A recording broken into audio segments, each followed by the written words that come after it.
In this video, I'm going to be analyzing this bag. So this is a bag that we're going to be analyzing the pattern. So now, how do we get the pattern in order to make this? When you see a bag like this, the first thing that you want to do is to follow the lines.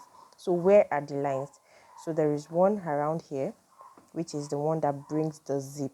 Then there is another line right here that goes through this way. So you want to trace the line and see what kind of construction was used.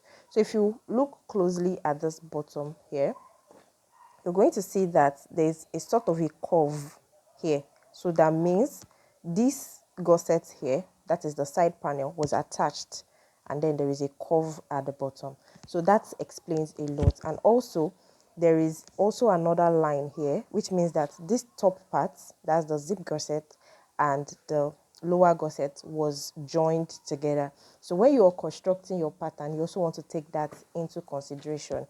Then the rest of the bag is there are no more lines. Okay, so they are just continuations. That means the front panel, so let's say this is the front, so the front panel continues into the top of the bag. So we see a continuation here. There's no joining, but then so the front panel continues to form the top of the bag.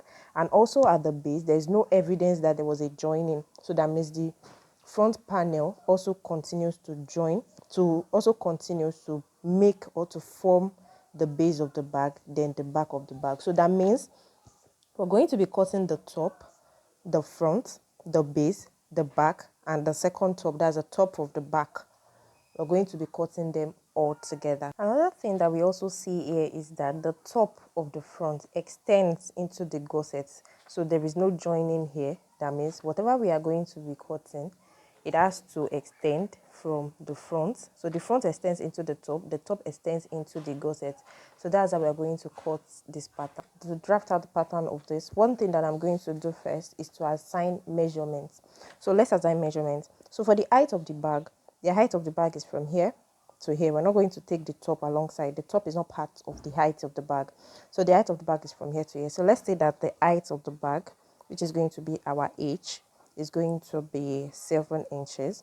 Then we'll take the length of the bag. That's how long the bag is.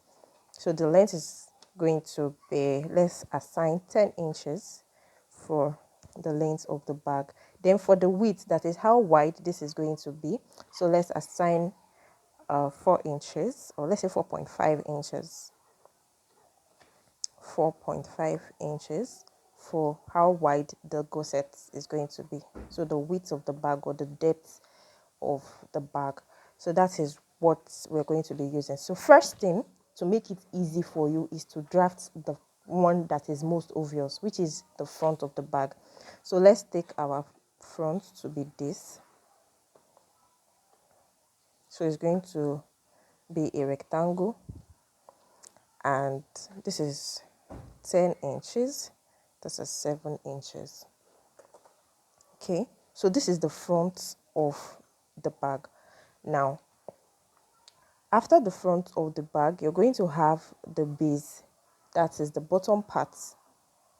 Okay, let me zoom this in so you can see. So the bottom part of the bag is also part of the panel, so you're going to add that to it.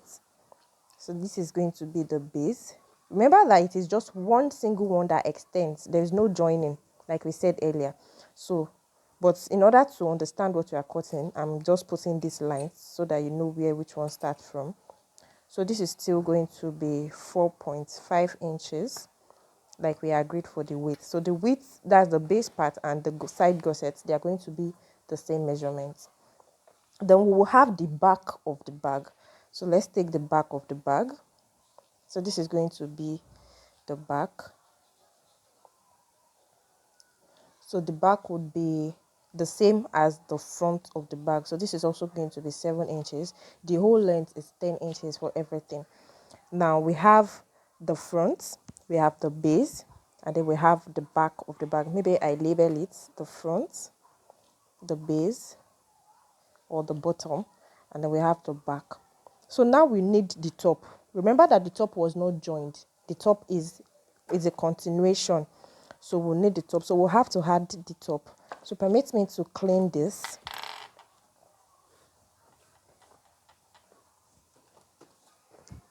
and had the top of the bag.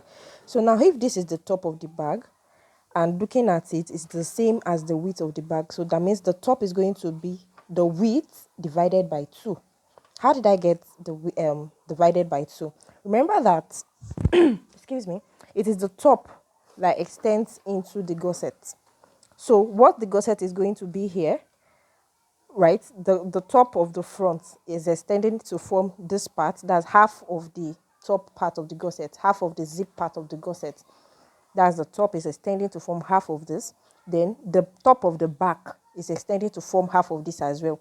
And we said from here to here is 4.5 inches. So all you need to do is divide 4.5 inches into 2 in order to get half, which is the one that is going to be for the front and then the one that is going to be for the back. So we have 2.25 inches. So I'll just add this. And this gives us 2.25 inches. Also, the back is also going to have the top as well. So this base now, the top part of the base is going to be the same measurements, you see. So if the base is 4.5, the top is also going to be 4.5, but the top is divided into 2, one for the front, then one for the back. So we've added 2.25 to the top of the front, then the top of the back as well, we'll add the remaining 2.25 inches. So once you have this, you understand, so you have your main panel now. So now the remaining thing to cut is going to be the gussets of the bag. Now the top is the one extending to form about half of the gusset of the bag. So this is not getting to the middle, and the whole length of the bag, that's the height of the bag rather, is 7 inches, and this is not getting to half. So let's say that half of 7 inches is 3.5. And since this is not getting to half of this, so we'll assume that it is 3 inches or 2.25 inches. So let's just take 3 inches. So we'll say that this top extends by, remember that the top, right, is not joined to the gusset. So it's an extension, it's a continuation of the top. That's this gusset, this top part of the gusset. This top part of the gusset is a continuation of the top. So we'll extend this. Also extend this, and this is 10 inches. So this extension now is going to be 3 inches. We agreed 3 inches, so let's say we're using 3 inches. So this also is going to be 3 inches. So this is for the right gusset, the left gusset. The same thing for the back of the bag.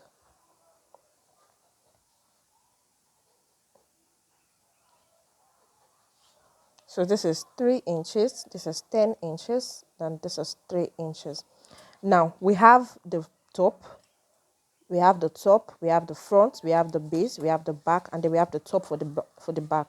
Now we have the gusset, the top part of the gusset. What is left for us to cut is this bottom part of the gusset. Had it been that this was not curved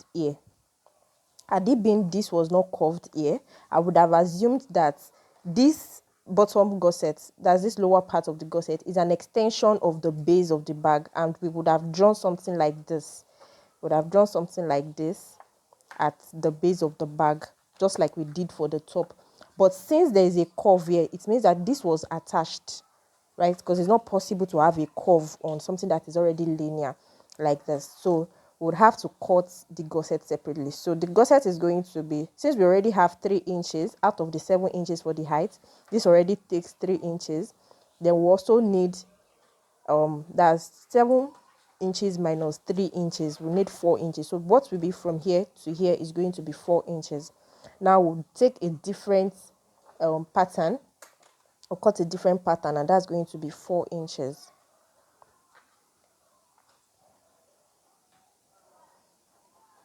So we'll take this as the height is 4 inches and the length is 4.5 inches. How did we arrive at 4.5 inches? It is the width of the pattern that we are cutting. So that is where we got this 4.5 inches from. Then this 4 inch is from when we remove these 3 inches from the height, which is 7 inches. What we'll have left is 4 inches. So that's how we got these gussets. and that's the lower part of the gusset that we have here. Now, in order to complete this shape, we will need some curves. So this is just not exactly rectangular, there is a curve here. So what I'll do now is erase this angle,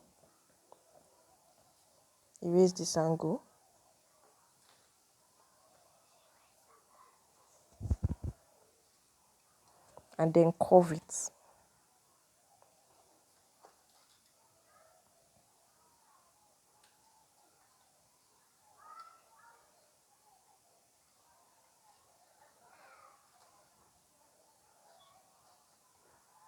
So we'll have a curve here.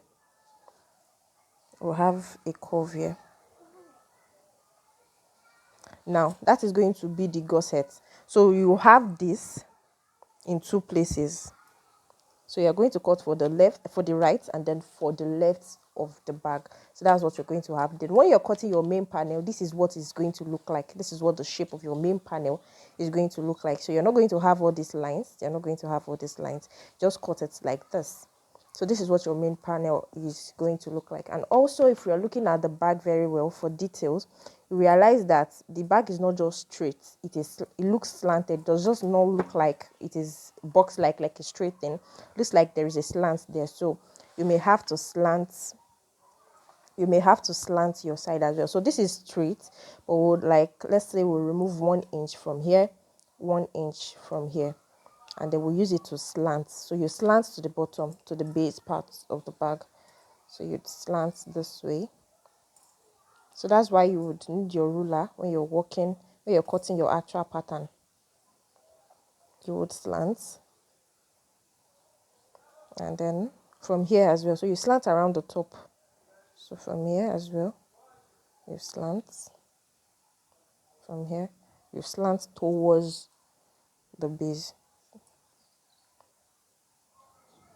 Okay, so once you slant, right, you have to slant before you cut out your this. So your measurement for this 3 inches is going to start right where this is slanted. So take your 3 inches from there, not before.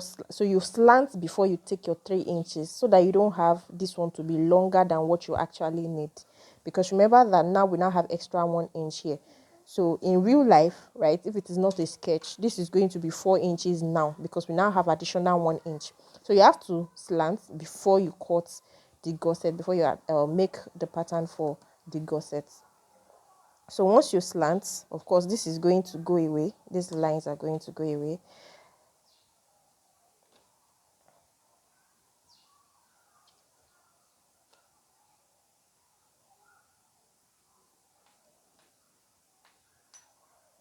And this is what you would have now. So by the time you're done with your bag, you should have something similar to this. And then for the handle is just a straight line. So all you just need is a long piece, right? Just measure it. From here to here should be 4 inches. So you take your measurements to know how long you want your handle to be from the bag. So probably let's say 17 inches, or 18 inches. By this is not up to 1 inch, looks more like 2 centimeters. So this is your handle. Then you have this in two places. So that is basically all the pattern that is going to go into making something like this if you were to make one. So by the time that you fold this, the zip is going to cover up for the fold. Then there's also an overlay taping at the edge before the zip. So all these other details are when you're making the actual bag. They don't come up in the pattern drafting aspect of the bag. So I hope I've been able to shed light into how this bag was made.